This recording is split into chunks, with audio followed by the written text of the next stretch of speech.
So these are three very easy terms we are going to be discussing. Required rate, discount rate, opportunity cost. Easy है, तीनों same ही चीज है, लेकिन तीनों को देखने का perspective is different. So when we are looking at, suppose I ask you a simple question. A bank is giving you 8% interest on FD and you invest in Tata Power and it is also giving you 8% return. तुम किस में invest करोगे?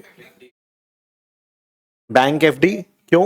Tata power भी तो दे रहे हैं, टाटा तो reputed company है, डिफॉल्ट नहीं करेगा मेरे हिसाब से, तो अच्छा कंपनी, रेपुटेशन है.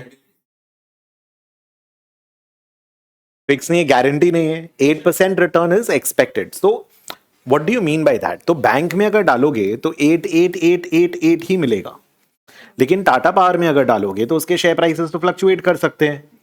तो कभी 6 मिलेगा, कभी 12 मिलेगा, कभी 10 मिलेगा, कभी 8 मिलेगा. ऑन एन एवरेज 8 मिलेगा. That is what it means. Expected return is 8% की मोर और लेस मेरा एक्सपेक्टेशन है कि Tata power is going to give you an 8% kind of return. But ऊपर नीचे भी हो सकता है बिकॉज स्टॉक प्राइस है. दैट इज वाई अगर तुमको दोनों में सेम 8% रिटर्न मिल रहा है तो तुम टाटा पावर में डालोगे क्यों पैसा? तुम तो बैंक में डालोगे. We had this discussion when we started the time value of money. So तुम इन्वेस्टर हो, राइट? तुम इन्वेस्टर के एंगल से सोच रहे हो कि बैंक में डालूंगा तो मेरे को 8% चाहिए, टाटा पावर में डालोगे तो कितना परसेंट चाहिए? May be 12%, 13%, what ever. Right? Possible. अच्छा, एक तेजस नेटवर्क में डालोगे तो कितना रिटर्न चाहिए? Tejas network is into broadband and I think that is the only one or two stocks which is making a lot of loss for me. Is one of them is Tejas Network. So Tejas Network में डालोगे तो कितना डालोगे? तो शायद we last for more return, a high return. Tata power तो ऐसे भी power industry is doing better and power को तो आपको कंजम्पशन बढ़ेगा ही, विद एआई भी कंजम्पशन बढ़ेगा ही, तो उसमें तो कम होने का स्कोप नहीं है. एंड शायद थोड़ा छोटा कंपनी है as compare to Tata power. I am assuming, I did not see the exact market cap but I guess. So in that situation तुम और ज्यादा रिटर्न मांग रहे हो. मतलब from an investors point of view, don't you see you have a required rate of return? You have a required rate of return from an investor's angle. From low risky investments, you're requiring less return. From more risky investments, you're requiring higher amount of return. बोलो, aren't you understanding this? कि अपने लोग का from an investors angle अगर देखोगे तो required rate of return है. अगर मैं टाटा पावर में इन्वेस्ट करूंगा, maybe I want 12% return, तो टाटा पावर अगर मुझे ये फॉलोइंग रिटर्न्स या प्रॉफिट या कैश फ्लो या जो भी देता है, cash flows, will come to it later, तो उसको मैं 12% पे डिस्काउंट करके आज का आंसर निकालूंगा, वैल्यू निकालूंगा. लेकिन वही चीज अगर एफडी 8% दे रहा है तो 888 का कैश फ्लो देगा तो मेरे को चलेगा. सो मेरे को कितना रिटर्न चाहिए depending on the risk of that stock और समथिंग, उसके बेसिस पे I am getting my required return. अब यही रिक्वायर्ड रिटर्न को यूज करते हैं to discount future cash flows in order to get the value today. That is why that is the same as your discount rate also. So discount rate का angle क्या हुआ? Discount rate is when we are looking at कि अपने क्या rate पे उसको कैसे discount करेंगे.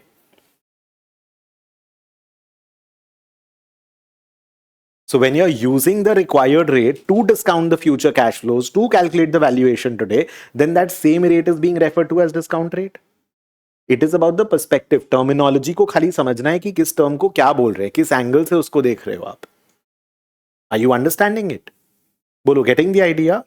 So required rate is based on your risk levels and all. आपको कितना required rate है. इसका एक और तरीका बताता हूँ. Say for example, तुम बैंक में पैसा डालो, वो तुमको 888 फ्यूचर में दे रहा है, ठीक है, प्लस 100. एक बार अज्यूम करो, और सपोज तुमने एक फैक्ट्री में, एक फ्रेंड की फैक्ट्री में डाला. फ्रेंड बोलता है मैं भी तेरे को 888 और 108 दूंगा, तुम आज मेरे को ना 100 का इन्वेस्टमेंट कर दो. तुम किस में डालोगे पैसा? एक बैंक है, एक तुम्हारा फ्रेंड है. फ्रेंड भी बोलता है भाई लोन दे दे मेरे को, मैं बिजनेस में लगाऊंगा, मैं तेरे को पैसे वापस कर दूंगा, लोन ही है चलो. You are agreeing with the bank option. Now if the friend tells you I will give you 12% return, तुम शायद मान जाओगे, again depending on the friend, right? यहाँ चढ़ा रहे, इसका फ्रेंड ठीक नहीं है, संगत ठीक नहीं है इसका. तो अगर इसको 12% पे डिस्काउंट करोगे, एक बार करना है तो कर दो, एक बार वैल्यू निकाल के बता दो, एग्जैक्ट नंबर ले लूंगा. ये सब एकदम ऐसे आना चाहिए. अब सेकेंड एफ वी 4N है, 100 एफ वी, अच्छा 12% बोला ना, 63.55. सो ये 12% पे when I M discounting these cash flows my answer is 63.55. मतलब 63.55 फ्रेंड को देने को रेडी हूं अगर वो मेरे को 888 और 108 दे, या मैं 100 दूंगा तो मेरे को 12 12 12 112 देगा, और यहां 100 दूंगा तो 888 में मान जाएंगे. So I have a required rate of return. Now एक डिमांड सप्लाई होता है इकोनॉमिक्स में. सो इकोनॉमिक्स में we generally study demand and supply. Now say for example अगर 1% 2%,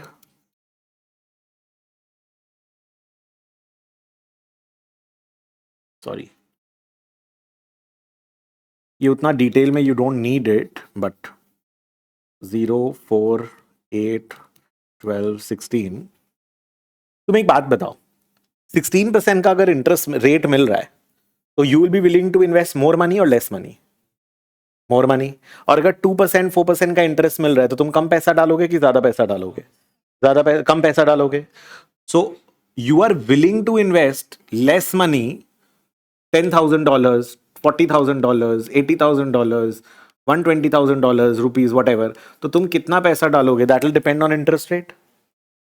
बहुत कम इंटरेस्ट रेट पे तो तुम बहुत कम पैसा दोगे किसी को. बहुत ज्यादा रेट्स हो गया तो you'd be willing to invest more. And तुमको अगर लोन लेना है तो तुम बहुत कम रेट होगा तो you will be willing to take more loans, और इंटरेस्ट रेट बहुत हाई होगा तो you will take more loans. कम होगा तो, अगर कम होगा तो बिजनेस कर लेंगे, ठीक है यार बहुत सस्ता में लोन मिल रहा है, इससे बेटर तो प्रॉफिट जनरेट कर ही लेंगे. तो कम इंटरेस्ट रेट पे हायर अमाउंट होना चाहिए, और ज्यादा रेट हो जाएगा तो you not want to take those kind of loans. So ये थोड़ा इस टाइप का चलेगा. ये बेसिकली सप्लाई हो गया, और ये थोड़ा डिमांड टाइप का हो गया. The person who is willing to invest, वो तो पैसा सप्लाई कर रहा है ना, I am willing to invest and give you money. और जिसको बोरो करना है, जिसको पैसा चाहिए, ही इज, वो डिमांड कर रहा है. और डिमांड सप्लाई के हिसाब से आपको समझ में आ रहा है कि for this investment this should be the return. तो ये रिक्वायर्ड रेट वगैरह we try to calculate our equilibrium return. ये सब और डिटेल में when you study portfolio and all we discuss this, but idea logic समझ लो, खाली कॉन्सेप्ट ऊपर से समझो. बाकी डेप्थ में पोर्टफोलियो सब्जेक्ट में कवर करते हैं ये सब चीज हम लोग when we study portfolio. Are you understanding it? जितना ज्यादा हाई रिटर्न होगा उतना ज्यादा I am willing to invest, लेकिन जितना हायर रिटर्न होगा उतना विलिंग टू बोरो लोगों का कम हो जाएगा. तो कोई एक लेवल पे, जैसे ये 12% 9% बोला, तुम बोला नहीं देंगे जा. 10% बोला, तुम बोला नहीं देंगे जा. एक लेवल होगा जहां पर लालच कि यार इस रिस्क के लिए इतना रिटर्न तो बनता है, इतना रिटर्न में तो डाल देंगे पैसा. So there will be a place where you will be willing to meet. कोई भी चीज होगा डिमांड सप्लाई लेवल पे तो आएगा ना, where there is an equilibrium, there is a match. So that is why we can also refer to this कि ये वाला चीज आपको एक equilibrium rate तक जाने का कोशिश कर रहे हैं. And equilibrium rate will be different for different securities. ज्यादा रिस्की होगा तो तुम बोलोगे कि नहीं यार हम नहीं सप्लाई करेंगे, बहुत सारा रिटर्न दो तो ही देंगे. कमती रेट होगा तो तुम कमती दोगे. सो डिफरेंट रिस्क के लिए डिफरेंट इक्विलिब्रियम लेवल्स आएंगे. एक तो तुम्हारा डिमांड सप्लाई भी हुआ. दैट इज वाई मार्केट में अभी I know I am saying a lot of things, but monetary policy, RBI क्या कर रहा है, सेंट्रल बैंक क्या कर रहा है, वो इंटरेस्ट रेट ऊपर नीचे कर रहा है. मार्केट में लिक्विडिटी है. तुम अगर किसी भी anybody use in financial markets और anybody use in to business and all, you will talk to them. Market में पैसा नहीं करके रोते. मार्केट में पैसा ही नहीं है, मार्केट में लिक्विडिटी नहीं है. What do you mean by that? There is not enough money in the business. There is not enough money, और रोलिंग नहीं है. मतलब मैंने तुमको माल बेचा, तुम 2 महीने की जगह 6 महीने में पैसे दे रहे हो. So my money is stuck. It creates problem for me to do business. If I have more money, I can buy raw material and I can sell it and I can get money and again I can buy more raw material. मैं जितनी बार ऐसा करूंगा उतना बार profit करूंगा ना. Rotation is your cycles and all which we study in corporate finance. सो जो concepts हैं, conversation करो आसपास के लोगों से अच्छा, and try to understand the logic behind it. So there is an equilibrium rate. We don't need to get into more details right now. All you need to understand is there is a required rate of return, there is an equilibrium rate. Equilibrium rate depending on, दोनों जन को राजी होना होगा, ready होना होगा कि इस रेट पे 12% पे I am willing to invest, और तुम्हारा फ्रेंड भी हाँ 12% पे पैसा बोरो कर लेंगे, ये लेजिट है. वो अड़ जाएगा अगर कि नहीं मैं तो 10% पे ही लूंगा और तुम बोलोगे मैं 12% के नीचे दूंगा ही नहीं, तो दोनों का काम नहीं होगा. There has to be a equilibrium. And depending on different investments और डिफरेंट लेवल्स ऑफ रिस्क, आपका required rate of return, required rate is going to depends on level of risk.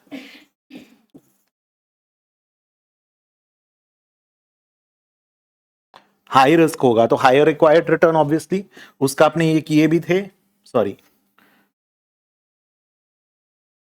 कि जितना ज्यादा रिस्क लोगे उतना ज्यादा आपका रिटर्न डिमांडेड होगा. I think your confusion, her security के लिए ये निकालना पड़ेगा अलग अलग. सप्लाई का पर्सपेक्टिव किसका हो बताओ, जो इन्वेस्टर है वो, और इन्वेस्ट और डिमांड होगा बोरोवर के पर्सपेक्टिव से, who needs to borrow capital, जिसको पैसे चाहिए वो डिमांड कर रहा है ना. जो पैसे डिमांड कर रहा है वो कमती इंटरेस्ट रेट होगा तो ज्यादा पैसा लेने को रेडी होगा, ज्यादा इंटरेस्ट रेट होगा तो कमती पैसा लेने को रेडी होगा. और जो इन्वेस्टर है वो कम रिटर्न्स होंगे तो कम पैसा इन्वेस्ट करने को रेडी होगा, ज्यादा पैसा इंटरेस्ट रेट्स होगा तो ज्यादा पैसा इन्वेस्ट करने को रेडी होगा. Actually, we should be using more of terms rates and required returns and not just interest, because interest is only from a bank point of view normally, right? So we need to now get more accurate with our terminology. So required rate is मेरे को कितना return required है, कितना return मुझे चाहिए from the investment I am making. ज्यादा risky security से मैं ज्यादा रिटर्न डिमांड करूंगा, कमती रिस्की सिक्योरिटी से मैं कमती रिटर्न डिमांड करूंगा. बोलो, is this okay? Required return simple, very easy, it's just the term that you need to know. और बहुत सारा ऐसा चीज है ना क्लास में ही याद हो जाएगा. Be so attentive that you will barely take time to do self study, and concept is also very good, right. Second is discount rate. Discount rate अपने को ऐसे ही समझ में आ गया. सो डिस्काउंट रेट नॉर्मली अपने लोग कभी भी वैल्यूएशन वगैरह कर रहे हैं तो वहां पर वो डिस्काउंट रेट यूज हो रहा है इनफैक्ट इक्विवेलेंस बनाने के लिए. फॉर एग्जाम्पल, अगर मैं आपको बोलता हूं या तो तुम आज 65 ले लो या आज तुम सॉरी या फिर तुम 888 और 108 ले लो, तुम बोलोगे दोनों में I am okay, I can take either ways. Because आपको 63.55 आज मिला तो आप फ्यूचर में उसको 888 108 में कन्वर्ट कर सकते हो. Let me take a better easier example. 100 divide by 1.08 to the power 4 बताओ कितना होता है.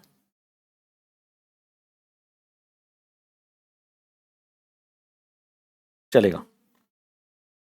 100 का प्रेजेंट वैल्यू इज दिस.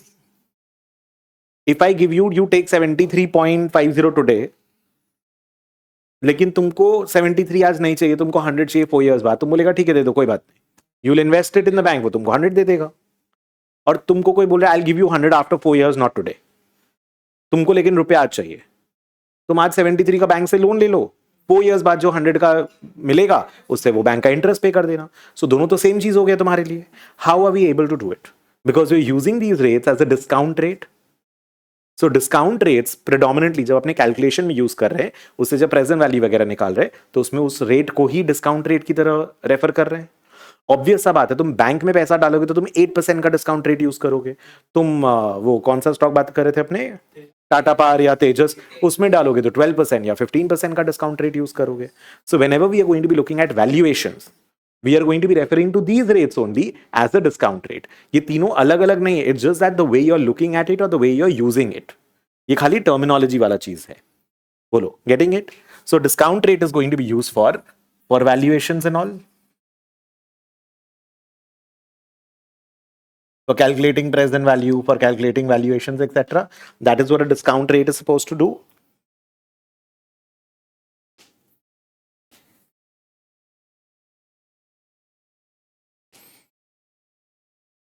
बोलो, गेटिंग इट? इससे ये डिस्काउंट रेट के एंगल से यूज करने के कारण टाइम वैल्यू ऑफ मनी, वो जो 1 kilometre is equal to 1000 metre, how you able to do it? और 100 rupees after 4 years is equal to 73.5 rupees today, how are you able to do it? Because of discount rate. So discount rate के कारण हम लोग equivalences निकाल सकते हैं. 100 at T4 is equals to 73.5 at T0. We are able to do this because we are using discount rates. We are able to calculate equivalent cash flow at a different time period because of this. बोलो, clear? Sure? तुम्हारे पास 4 business opportunities हैं. एक 3 years में पैसा, एक 3 years 100 देगा या कुछ देगा, एक 5 ईयर्स तक तुमको थोड़ा थोड़ा 70 करके देगा, एक 10 ईयर्स तक 40 करके देगा। अब तीनों में से कौन सा बिजनेस अच्छा? Can't compare. Discount rate use करो, तीनों का आज का वैल्यू निकालो, देखो किसमें क्या कितना इन्वेस्टमेंट लग रहा है, क्या रिटर्न आ रहा है। We learn how to do all that. So that is where the discount rates comes in, where we are discounting cash flows. जब हम लोग कैश फ्लोज को एक टाइम से दूसरा टाइम पे लेकर के जा रहे हैं, वहां पर उसी रेट को, वही रिक्वायर्ड रेट को we'll call it as discount rate. बोलो, is it okay till here? Now what is the opportunity cost? इसको I want to explain non money वाला तरीका से पहले। तो opportunity cost is, say for example, अगर मैं ये ऑफिस स्पेस को यूज करके एक बिजनेस कर रहा हूं एंड वो बिजनेस से I am generating 1 lakh rupees profit, और वो 1 लाख रुपीज प्रॉफिट, क्योंकि ऑफिस मेरा है, रेंट का कॉस्ट इज 0, ठीक है, मैं ये ऑफिस यूज करके I am generating income of 1 lakh rupees.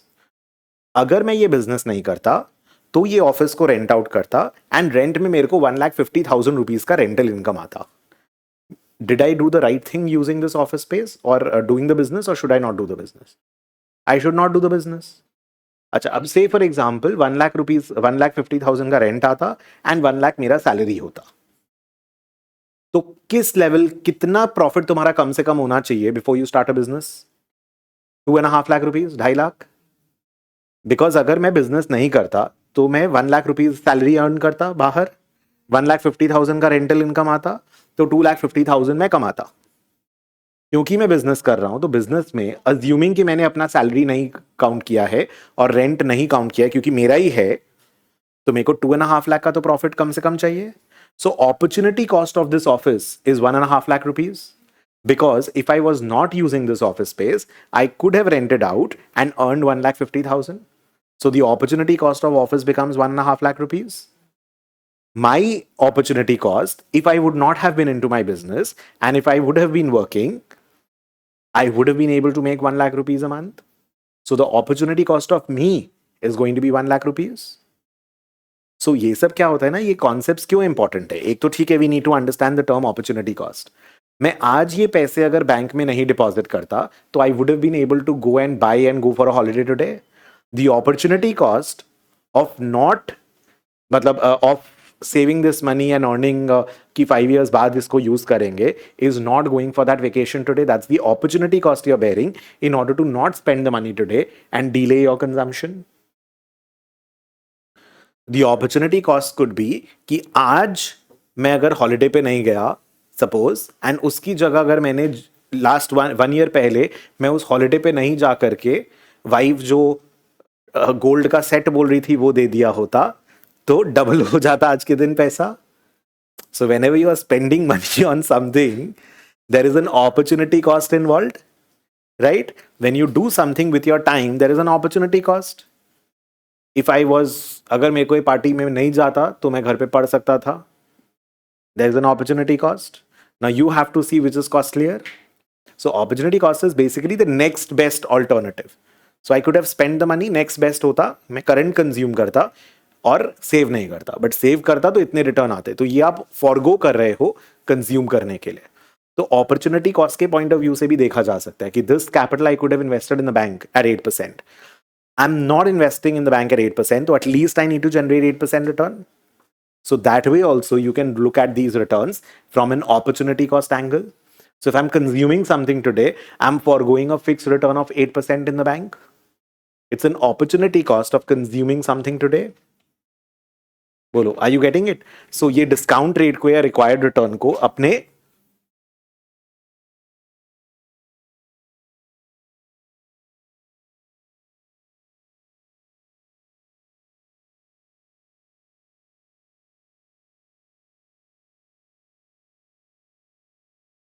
to save and earn return in future, उसके लिए you're foregoing this. बोलो, are you understanding this? Are you getting the idea? अब एक बात समझो, मार्केट में अगर रेट 5-6% है तो तुम आज खर्चा करने का मन करेगा कि लगेगा नहीं यार सेव करते हैं, या फिर अगर मार्केट में 14-15% का रेट चल रहा है तो किस में तुमको मन करेगा आज ज्यादा खर्चा करते, बाद में नहीं सेव नहीं करते, 5% में लगेगा कि आज ज्यादा सेव करो. That is why government interest rate कब रिड्यूस करता है? जब वो चाहता है कि तुम ज्यादा खर्चा करो, because the opportunity cost of current consumption goes down if interest rate is down. आजकल बैंक वगैरह में एफडी वगैरह करके कुछ आता ही नहीं है खास, तो लोगों को लगता है कि यार इससे तो बेटर खर्चा ही कर लो, क्या ही मिलेगा बैंक में रख के, आज ही इंजॉय कर लो. And human mind is always going to, तुमको अगर 2 ऑप्शन दिया जाए कि अभी मूवी चलते हैं या 2 हफ्ते बाद चलते हैं, you always want to choose today because you want to enjoy now. That's always the human mind is how it works. It always wants now, the enjoyment part. Bolo, are you following this? Easy. Required rate versus discount rate versus opportunity cost. The opportunity cost is also the discount or the return that you are foregoing for consuming today. And opportunity cost again is a very मतलब common term है जो बहुत चीजों में apply होगा. The opportunity cost of your time. Right? If I'm saying yes to this, I'm saying no to everything else. There's always an opportunity cost. Be very careful about it, at least with respect to your time. Getting it? Okay. Next, we need to understand, since we are on the rates वाला part, एक example के through पहले explain करता हूं. Suppose आपके पास 100 है time 0 पे, आपने बैंक में इन्वेस्ट किया and it gave you a return of 8%. ठीक है, तो ये कितना बनेगा? 108. That is okay. Now there is also something called inflation. Inflation का मतलब क्या होता है? I hope everybody understands inflation, कि जो चीज आज जो प्राइस में मार्केट में मिल रहा है 1 ईयर के बाद में वो सेम प्राइस में नहीं मिलेगा. जनरली ट्रेंड यही होगा that things are going to get expensive, right? In India we had seen even 10%, मतलब डबल डिजिट इन्फ्लेशन लेवल्स. अभी हम लोग का उल्टा कम हो गया है. एंड यूरोप यूएस वगैरह देखोगे तो they were used to like very low levels of inflation, 2% 1% type also. उन लोग का 4-5% हो जाने, 4% हो जाने से वो लोग पागल हो जाते हैं. मतलब नॉट सेइंग इन मतलब नेगेटिव नहीं, मतलब as in they not used to it. For 10-20 years तुमको लग रहा है कि यार महंगाई नहीं है, एंड अचानक से you are not used to that situation where things power का, electricity value prices and all of those things increase a lot. So inflation is very important. Now let's say for example inflation is equal to 3%. Inflation 3 है, मतलब अगर मैं एक Apple 100 rupees में आज खरीद रहा हूं तो वही 1 एप्पल का price in 1 year is going to be equals to how much? 103. तो तुम एक एप्पल आज 100 रुपीज में खरीद रहे हो, वही एप्पल का प्राइस इज 103 इन 1 ईयर. तुमने लेकिन आज एक एप्पल को फॉरगो किया कि मैं आज एप्पल नहीं खाता हूं, मैं रख देता हूं. 1 ईयर के बाद यू गॉट 108. उससे will you B able to by 8% extra apples? आज 100 रुपीज में आई एम बाइंग 1 एप्पल. ठीक है, सपोज तुम्हारे पास 10,000 है, तुमको अगर वो प्रॉब्लम हो रहा है तो तुम 100 एप्पल खरीद लिया आज, बट 10,000 अब तुम्हारे पास 10,800 रुपीज है. How will you bye Apple from this? 100 rupees में अगर मैं एक एप्पल खरीदा तो 108 रुपीज में how many apples will I buy? 108 by 103. अब ये यूनिटरी मेथड है, प्रॉब्लम हो रहा तो बता रहा हूं. 1 apple is equal to 103. So 1 rupees में I will be able to buy 1 by 103 apple. तो 108 रुपीज में I will be able to buy 108 by 103 apples.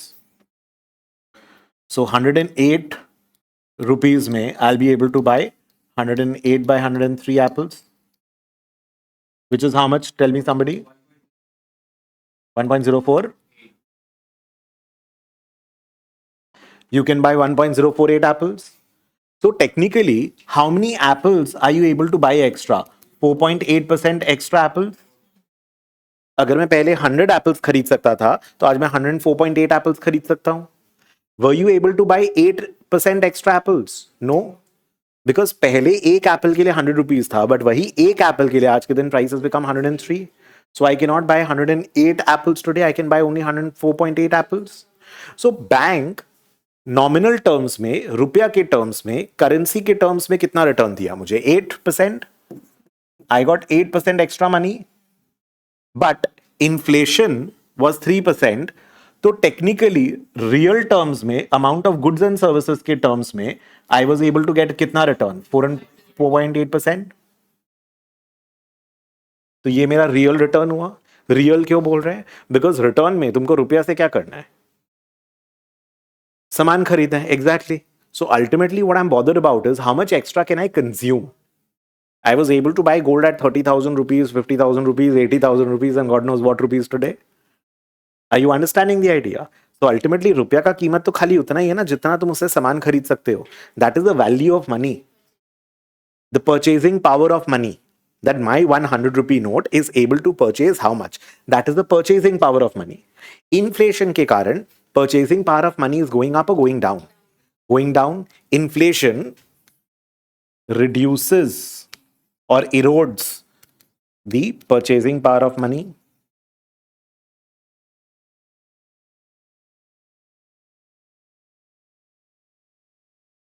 पहले में 100 रुपी का note was able to buy one apple. Today 100 rupee का note is not able to buy one apple. It's able to buy less apples, और to buy the same one apple I need to give more rupees. Gold का value बढ़ रहा है because पहले तुम gold दे करके तुमको 20,000 मिलता था, अब 1 लाख के ऊपर मिल रहा है. गोल्ड का वैल्यू बढ़ गया है, रुपया का वैल्यू गिर गया है बिकॉज ऑफ इन्फ्लेशन. तो inflation is the loss of purchasing power. Inflation is the increase. Ideally, I would want to say inflation is the increase in prices of goods and services. In prices of commodities, goods, services, whatever you are buying. Nominal return is the nominal terms mein return, not in terms of goods and services, but in terms of the money that you're getting extra. That is nominal return. I'm getting 8% nominal return. Nominal terms में, cash terms में, money terms में, currency terms में मुझे 8% का return मिल रहा है. वो nominal return हुआ. इन्फ्लेशन उस रिटर्न का वैल्यू को गिरा दे रहा है, और खाली 100 नहीं, 108 का 108 बना, बट वही 108 का वैल्यू गिर गया है. कितना गिर गया है? 3% गिर गया है इन्फ्लेशन का. सो रियल टर्म्स में I am able to buy approximately 5%. So if you see your 8% is kind of approximately 5% plus this, sorry 3% plus this 5%. My nominal return is approximately equals to inflation plus real return.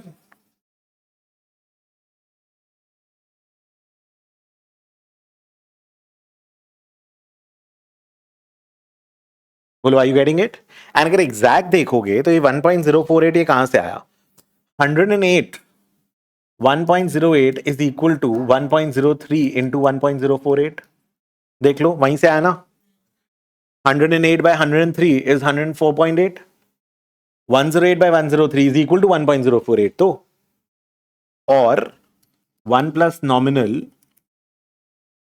is equal to, ये approximate नहीं है, 1 plus inflation into 1 plus real, और real is equal to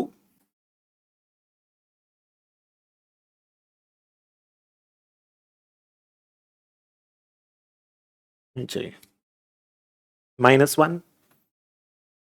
बोलो, is this equation working for you? Sure till here? Any confusion? Inflation समझ में आ रहा है, रियल रिटर्न समझ में आ रहा है, नॉमिनल रिटर्न समझ में आ रहा है? एक ट्रिक क्वेश्चन पूछता हूं, let's see if you can answer. मैंने आज गोल्ड में इन्वेस्ट किया. Assume gold is the only commodity, gold में आप इन्वेस्ट कर रहे हो. मैंने आज गोल्ड में इन्वेस्ट किया. 1 ईयर के बाद गोल्ड का प्राइस इंक्रीज बाय 5%. ठीक है, सो मेरा गोल्ड का रिटर्न 5% आया. This 5%, what is my real return? मारेगा, रियल रिटर्न इज 0. गोल्ड का इंक्रीज तो इन्फ्लेशन हो गया ना. मैंने आज एक गोल्ड कॉइन खरीदा, गोल्ड कॉइन का प्राइस 100 रुपीज का गोल्ड था, वो आज 105 हो गया. तुम्हारे पास तो 1 कॉइन ही है. Did you get 1.05 coin? तुम्हारा real return is 0, inflation is 5%. Generally तुम देखोगे कमोडिटीज का जो रिटर्न होता है that is equal to inflation ना. कमोडिटी का रिटर्न मतलब क्या? महंगाई. Increase in price of the commodity is the inflation, right? तो कमोडिटी का रिटर्न ही अगर इन्फ्लेशन जितना है तो रियल टर्म्स का तो रिटर्न 0 हो गया. तुम घर पे ला करके एक गोल्ड कॉइन रख दो. आई नो कंफ्यूजन हो रहा है. नहीं, तुम्हारा मतलब जो भी था हमको नहीं पता. तुम बोला क्या, मेरे को उससे मतलब है. तुम्हारे मन में क्या चल रहा है, how will I know that? I have a lot of jokes to make, but I shouldn't. Anyways, नहीं, वो उसका प्रॉब्लम नहीं होगा. Anyways, you getting it? Getting the idea?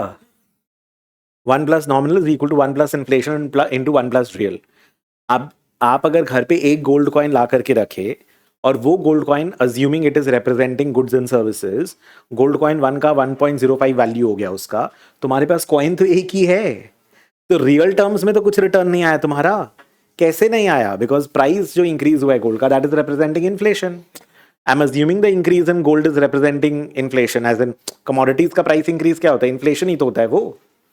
Real terms में गोल्ड पैदा नहीं हुआ ना, मुर्गी नहीं है वो सोना अंडा वाला. Getting the idea? There is no real return. Understood? So when I'm investing in a commodity, I'm going to generally get a zero. I will get zero. अगर मैं basket of commodities में invest करता हूं तो मेरा real return is zero. Because my total return, my nominal return, वो सामान को बेच के क्या आएगा? Inflation जितना return आएगा. समझ में आ रहा है?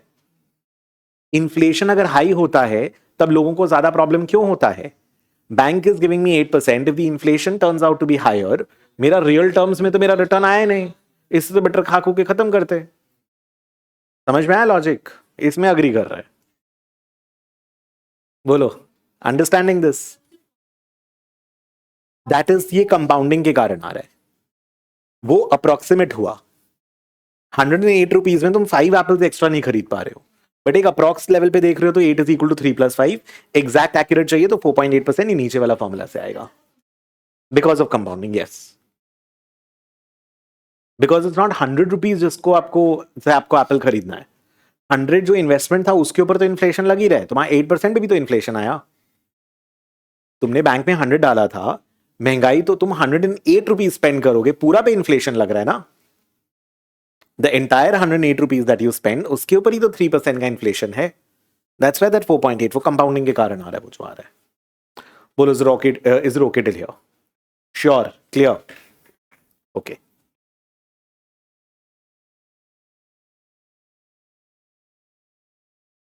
So when I'm looking at inflation, this inflation इसको inflation premium भी बोल सकते हैं.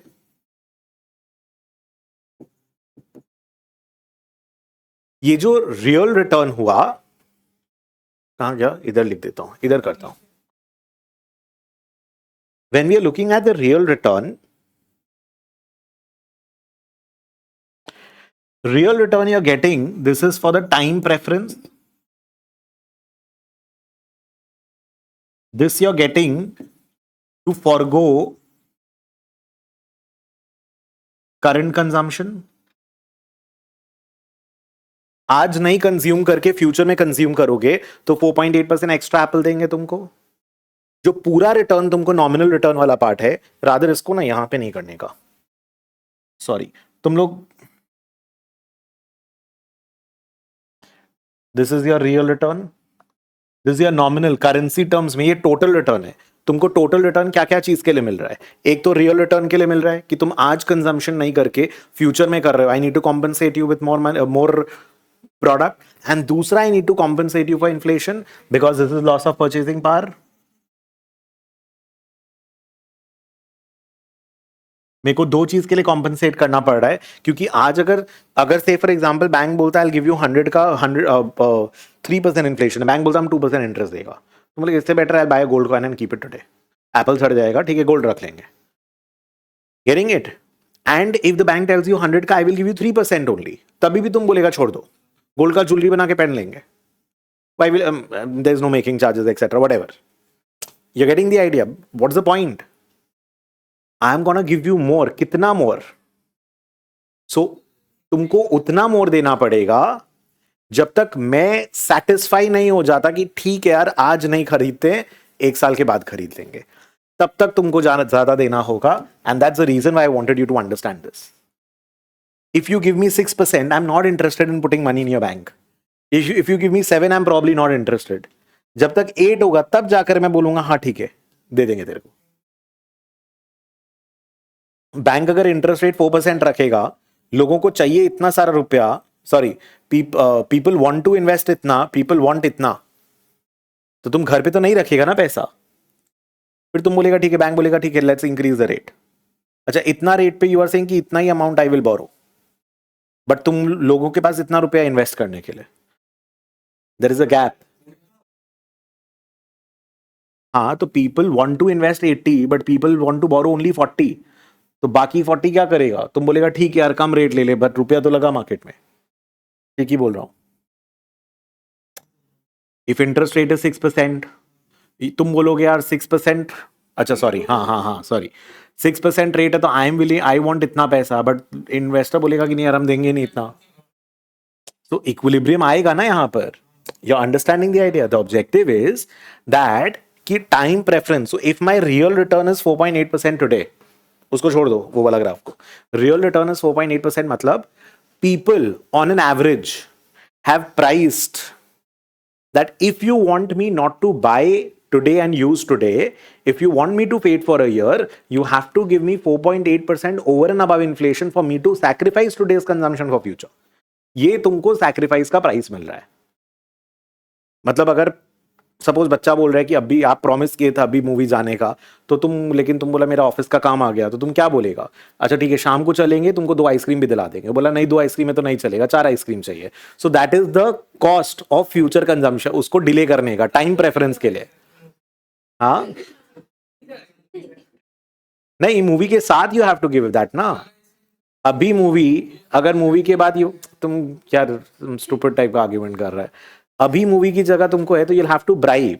तो सामने वाला बोले ठीक है आइसक्रीम, तो तुम उसमें नहीं मान रहे हो. आइसक्रीम भी करना पड़ेगा, पॉपकॉर्न भी दिलाना पड़ेगा, ये वाला डिनर पे भी लेके जाना पड़ेगा. देन लाइक अच्छा ठीक है now I am okay if you want to go in the evening. Are you understanding? Sorry. As such, it depends on from parent to parent, but that's the idea. हाँ ठीक है, तो थप्पड़ could be the time preference. That is also okay. So थप्पड़ can be the objective in order to change the time preference. ठीक है, so that also is okay. So that is the real return you get. ठीक है, are you understanding this? Are you getting the idea? So this is time preference. So 4.8% कहां से आया? वो bargain से आया कि इतना बैंक को देना पड़ेगा तब जाकर के the economy is gonna work, people are gonna be borrowing, investing, तब जाकर के people will be comfortable investing. अगर आप बहुत लो रिटर्न दोगे तो बैंक्स के लिए पैसे का कमी हो जाएगा ना, मार्केट में पैसा नहीं होगा फिर. So you'll have to give the legit. Anyways, you understood the real return part.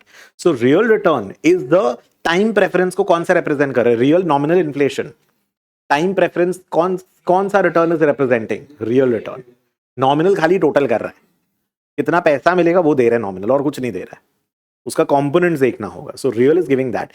Inflation is giving you the premium, is giving you the return. For that loss of purchasing power of money, कि money पैसे पड़े पड़े खराब हो गया, उसके लिए तुमको वो रिटर्न मिल रहा है. बोलो, is this absolutely fine? 100% okay.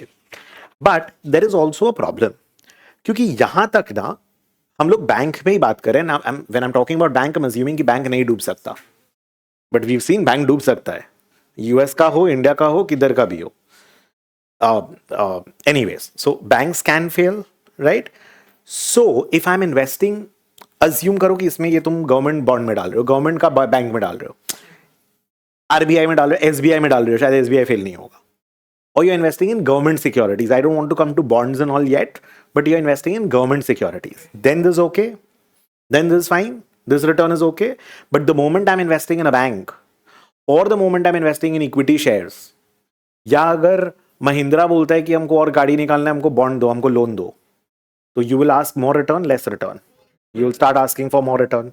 So basically, if you see, my required return should have more components.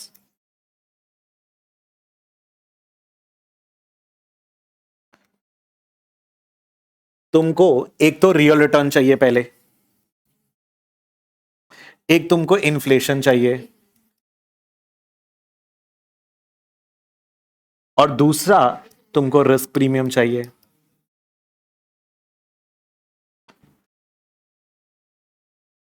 Why do we use the term premium? कि रियल रिटर्न इतना तो रिटर्न चाहिए, इसके ऊपर एक प्रीमियम और चाहिए, उसके ऊपर एक और प्रीमियम चाहिए.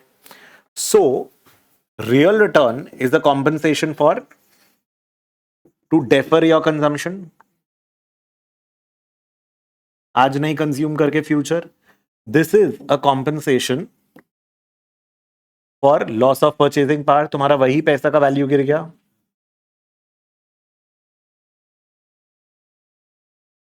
and this is a compensation for taking risk.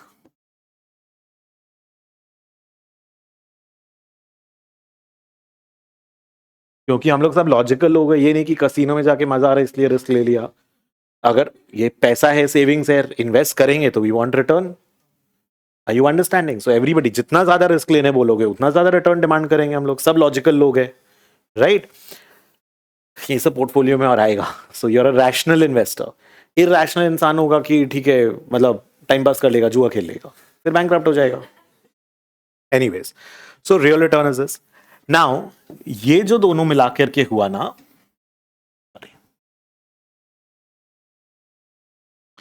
This is nominal return. ये नॉमिनल रिस्क फ्री रिटर्न है. ये real, this is technically real risk free return. Correct, ये नॉमिनल रिस्क फ्री रिटर्न है. अच्छा, ये पूरा nominal. Have we added risk premiums? Yes. So we have adjusted for the risk part. We want to get more return. If I take more risk, I want more return.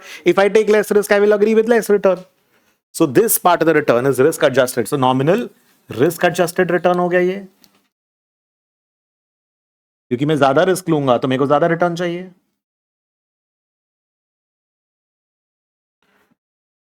Just in case you want, real risk adjusted return कौन सा होगा?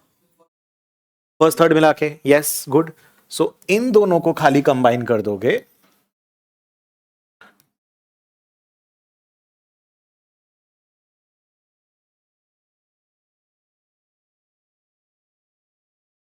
देखो simple logic है, इतना कुछ confusion नहीं है होना चाहिए. इन्फ्लेशन इंक्लूड करके रिटर्न है तो नॉमिनल है. इन्फ्लेशन हटा के रिटर्न है तो रियल है. रिस्क इंक्लूड करके रिटर्न है तो रिस्क एडजस्टेड है. रिस्क हटा करके रिटर्न है तो रियल है. दोनों अलग अलग चीज है. इन्फ्लेशन एडेड नॉमिनल, इन्फ्लेशन हटा के रियल. रिस्क ऐड करके रिस्क एडजस्टेड, रिस्क हटा करके रिस्क फ्री. रिस्क नहीं है तो रिस्क फ्री होगा, रिस्क प्रीमियम नहीं होगा मतलब रिस्क फ्री है, कोई रिस्क ही नहीं है सिक्योरिटी में. बोलो this is fine, easy. That is compensation for taking risk. Because अगर रिस्क है मतलब गारंटी नहीं ना पैसा का, तो तुम ज्यादा रिटर्न चार्ज करेगा. तो हाई रिस्क हाई रिटर्न ना.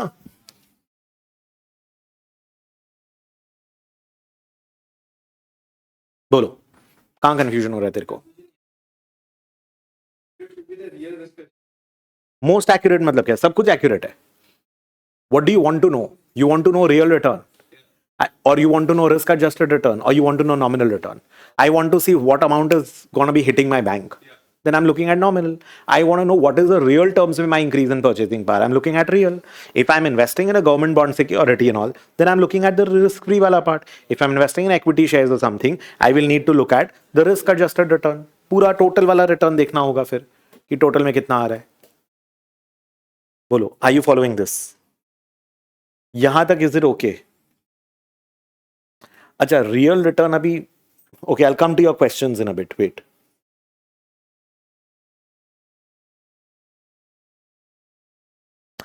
So that is also fine. So, 1 plus nominal risk adjusted return is equal to 1 plus real, 1 plus inflation, 1 plus risk premium. Same formula है, which is equal to 1 plus nominal risk free. और risk free को ना अभी I will write RF अब से.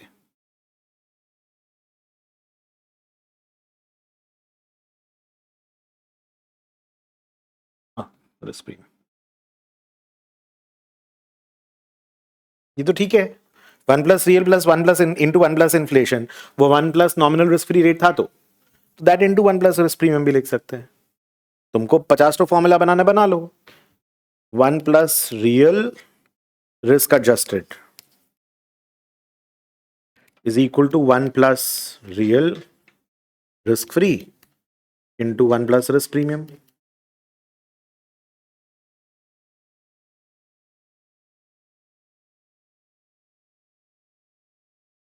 और तुमको इसका वो अप्रोक्सीमेट चाहिए, nominal risk adjusted is approximately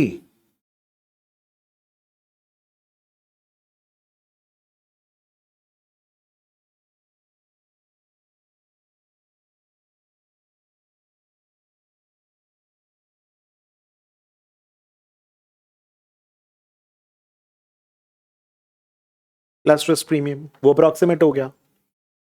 बोलो is this fine? Absolutely okay till here? Obviously जितना ज्यादा रिस्क उतना ज्यादा रिटर्न आएगा, बिकॉज उतना ज्यादा रिस्क प्रीमियम ऐड करेंगे अपने। Very easy, right? अब ये रिस्क प्रीमियम का ना थोड़ा सा 3 categories we want to discuss. So risk premium, you can have default risk,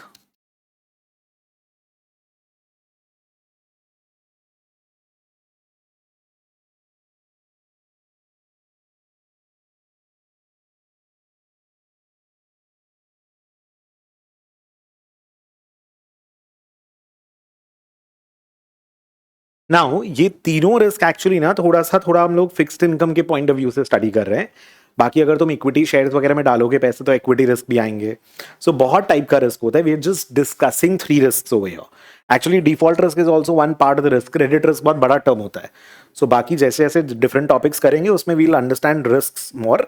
जितना भी टाइप का रिस्क प्रीमियम होता है everything will get added.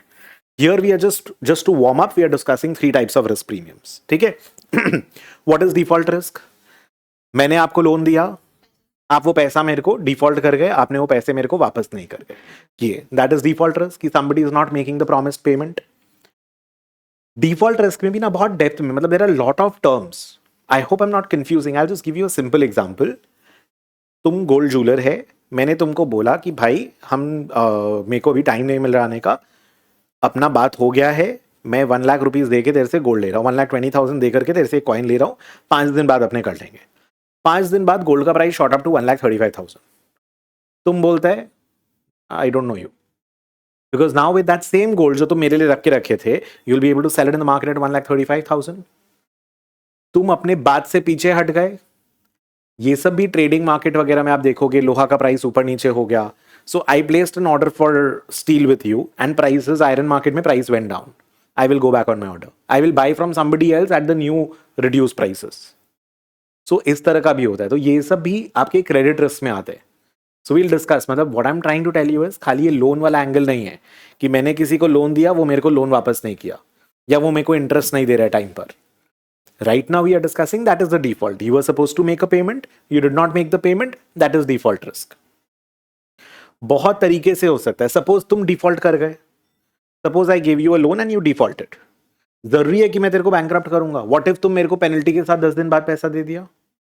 Possible है कि 10 days later we fought in the court or whatever and you end up paying the money. ऐसा भी हो सकता है कोर्ट तुमको तुम्हारा सारा एसेट बेच करके पैसा देगा because you did not have money. That could lead to bankruptcy. तो वो bankruptcy risk अलग हो गया ना। मतलब what I'm trying to tell you is, इसमें भी इतना nitty-gritties आएगा।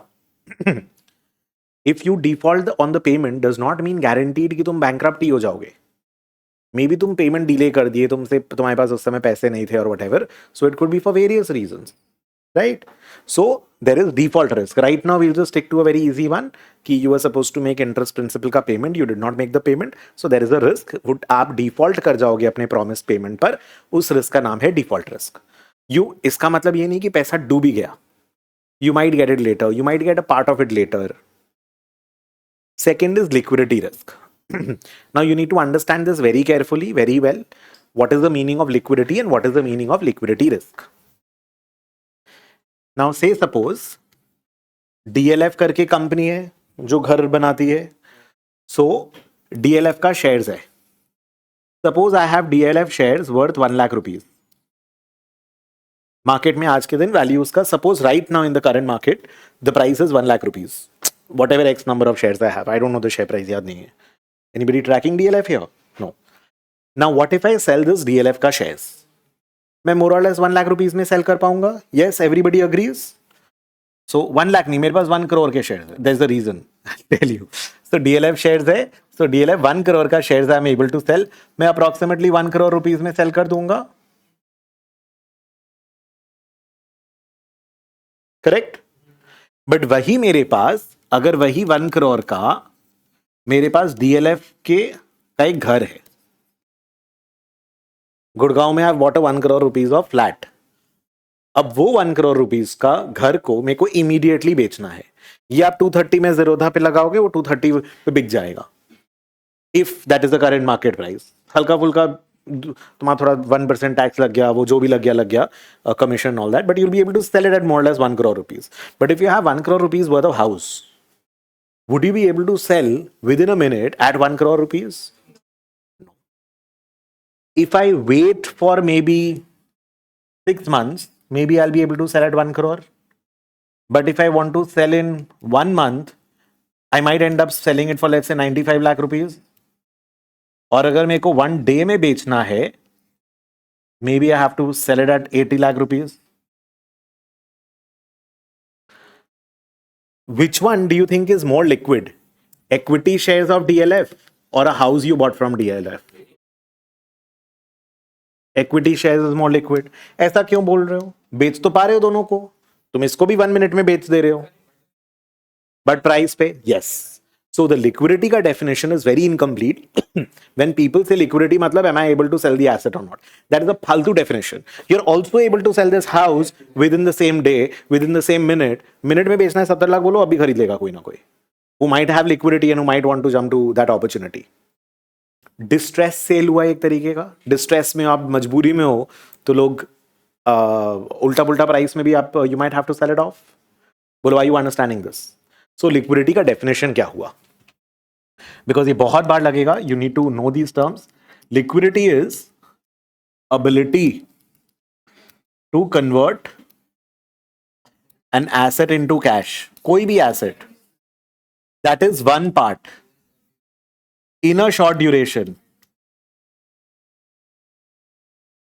क्यों इन अ शॉर्ट ड्यूरेशन? क्योंकि 1 crore का घर 6 महीने में तो बेच पा रहे थे 1 crore में.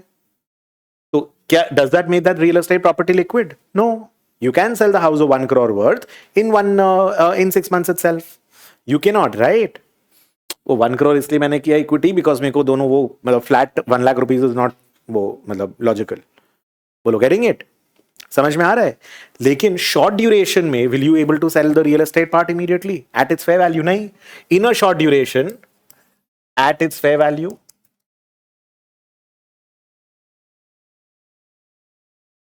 So liquidity is the ability to convert an asset into cash in a short duration at its fair value. If you can do it, it is liquid. If I can do this, मतलब liquidity is high or low? Liquidity is high. मतलब liquidity risk is high or low? Liquidity risk is low. And if you cannot, मतलब I'm unable to convert an asset into cash at its in a short duration at its fair value. That means my liquidity of the asset is low.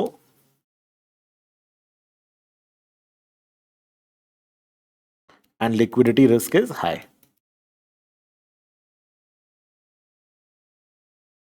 बोलो समझ में आ रहा है? Liquidity और liquidity risk उल्टा है. What is liquidity risk? अगर मैं डेफिनेशन वाइज देखूं, मतलब रिस्क क्या हुआ? रिस्क मेरे को अभी अर्जेंट में पैसा चाहिए, तुम्हारे पास गोल्ड कॉइन है ना, तुरंत तुम मुझसे कैश उठा लेगा ज्वेलर के पास जाके. अब तुम्हारे पास डायमंड नेकलेस है, you will not be able to get the value, you will not be able to sell it at its fair price, and you will not be able to raise money immediately. अब तो with the lab grown and everything even more difficult. Are you understanding? So liquidity risk, मेरे को urgently पैसा चाहिए. The risk that I might not be able to convert the asset into cash at its fair value immediately when I need the money is liquidity risk. And in order to convert it into cash immediately, urgently, I might have to incur a huge loss. There is a risk that मेरे को अगर मजबूरी में अगर तुरंत urgent में पैसा चाहिए, that is why you need to have liquid savings. मतलब पूरा प्लानिंग करना पड़ता है, कितना लिक्विड रखना है पैसा, कितना रियल एस्टेट में ब्लॉक कर सकते हो, कितना गोल्ड सिल्वर में ले सकते हो, कितना शेयर्स में डाल सकते हो. बोलो, are you getting it? So liquidity risk is the inability to convert an asset into cash at its fair value in a short duration. ये तीनों कंपोनेंट में से एक भी अगर मिसिंग होगा तो लिक्विडिटी का डेफिनेशन गलत हो जाएगा. बिकॉज लॉन्गर टाइम होराइजन मेरे को दोगे तो भी मैं कन्वर्ट कर सकता हूं फेयर वैल्यू में, शॉर्टर होराइजन में अनफेयर वैल्यू में कन्वर्ट कर सकता हूं. The problem is in a short duration and at fair value दोनों नहीं कर पा रहा हूं for illiquid securities, for illiquid investments.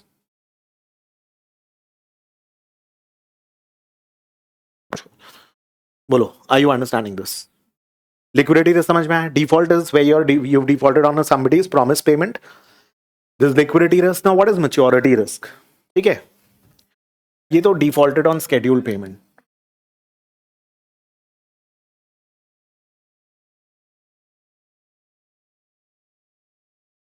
इसमें ना डिटेल में अभी नहीं जा सकते, जब फिक्स इनकम वगैरह पढ़ेंगे ना क्रेडिट रिस्क डिटेल में, तब डिफॉल्ट रिस्क, बैंक्रप्सी रिस्क, बहुत सारा रिस्क होता है उसके अंदर. मतलब this itself has like 20 types, 20 नहीं भी बट है. Will do that. Let's understand maturity risk again with an example. Now तुम लोग जल्दी जल्दी मेरे को कैलकुलेशन करके दोगे.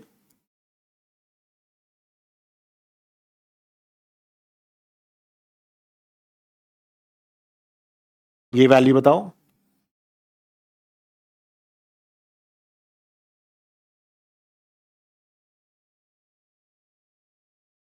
$73.5. और ये कितना है? ठीक है. ओके. नाउ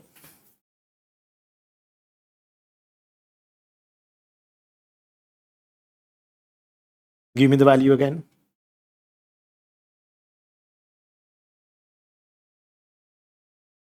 ये 29.9192 और ये 70.84. ठीक है, चलेगा. Now if I want to analyse this, interest rate increase by 1%, 8% का इंटरेस्ट रेट 9% हो गया अगर, तो यहां पर कितना चेंज आया? 73.5 डिवाइडेड बाई 70.84 अगर मैं करता हूं, कितना परसेंट चेंज हुआ? 3.75%. ओरिजिनल 73. कुछ मैं गलत किया क्या? नहीं नहीं, मैं गलत ही किया हूं.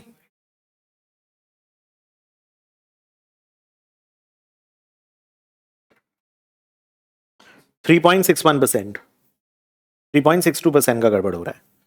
दिस इज अ 3.62% गिर गया प्राइस. भाई सिंपल है. अगर ना ये प्रॉब्लम हो रहा है ना, 73.5 ओरिजिनल प्राइस था, नया प्राइस क्या हो गया? 70.84. तो इतना नुकसान हुआ. कितना प्राइस था originally? 73.5. It is always selling price minus cost price by cost price. It is always ending value minus beginning value by beginning value. By the way ये एक और फॉर्मूला हो जाएगा बाद में, होल्डिंग पीरियड यील्ड. बट इतना तो तुम लोग अगर 100 रुपीज का सामान अगर 80 हो गया तो 20% डिक्रीज बोलोगे ना. 80 के ऊपर थोड़ी 20 कैलकुलेट करोगे. 100 से 20% डिक्रीज हुआ है. फाइनल से कितना परसेंट चेंज हुआ है, वही होता है ना. यहां वाला भी एक बार चेंज निकाल लेते हैं. सो 34.04, 29.92, इतना लॉस ऑन 34.04.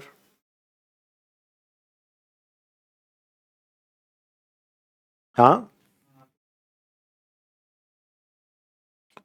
12 ठीक है, 12.10 चलेगा. What is the problem here? यहां इंटरेस्ट रेट 8% बढ़ा, यहां पे भी मैंने इंटरेस्ट रेट को 1% चेंज किया, बट यहां पर द इंपैक्ट इज 3.62% का डिक्रीज इन प्राइस, लेकिन यहां पर the price decrease is 12%. 4 times change हो रहा है. देखो 3.62%, 3% समथिंग इज बिकमिंग 12% का चेंज हियर. इंटरेस्ट रेट तो सेम ही 1% चेंज किया ना, 8899. समझ में आ रहा है? What is the problem? यहां पर जो आपका आंसर आया था that was 100 divided by 1.08 to the power 4. इसको आपने 9 किया. यहां पे जो आपका 100 था, this was 1.08 to the power 14. यहां पर आपने इसको 9 किया. ये जो इंपैक्ट है, this impact is only 4 times discounted, but यहां the impact is getting discounted 14 times. The same rate change का इंपैक्ट ज्यादा एम्पलीफाइड है कि कम एम्पलीफाइड है? इन द सेकंड केस ज्यादा एम्पलीफाइड है. जितना लॉन्गर मैच्योरिटी है उतना ज्यादा चेंज होगा वैल्यू में, कि उतना कमती चेंज होगा वैल्यू में? उतना ज्यादा चेंज होगा वैल्यू में. Maturity risk, that's it.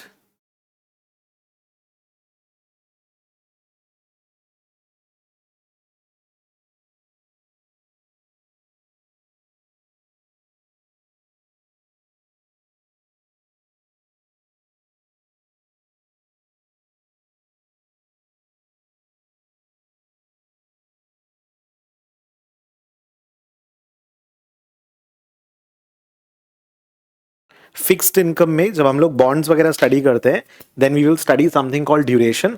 वहां ये बहुत डिटेल में आएगा, बहुत डिटेल में पढ़ेंगे उसको.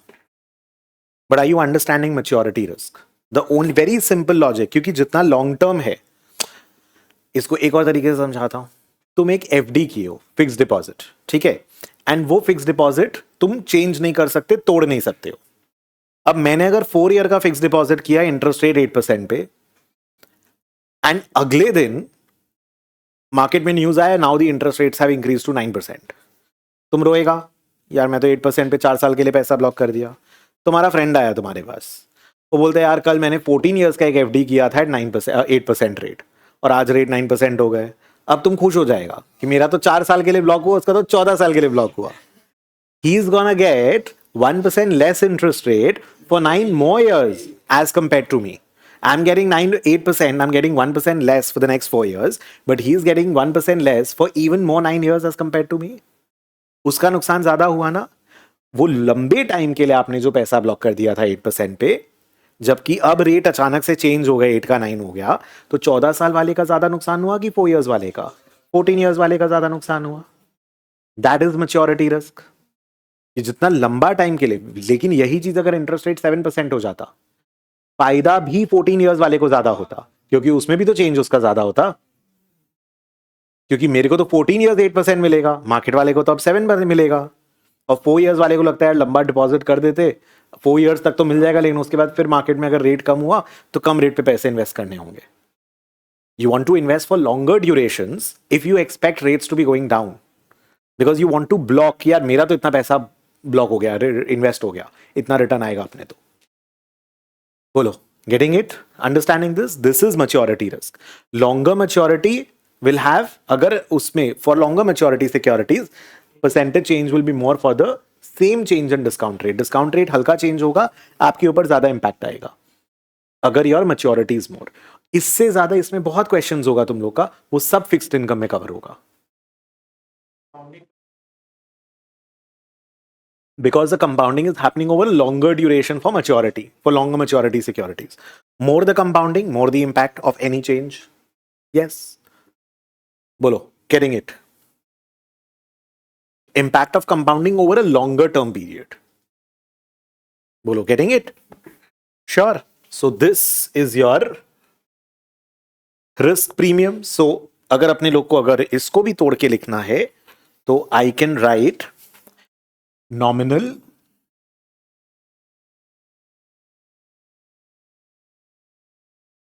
risk adjusted return is equal to real plus inflation.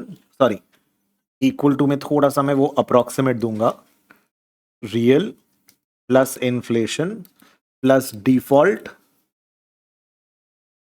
Risk premium plus liquidity risk premium plus maturity risk premium. I can write it this way also.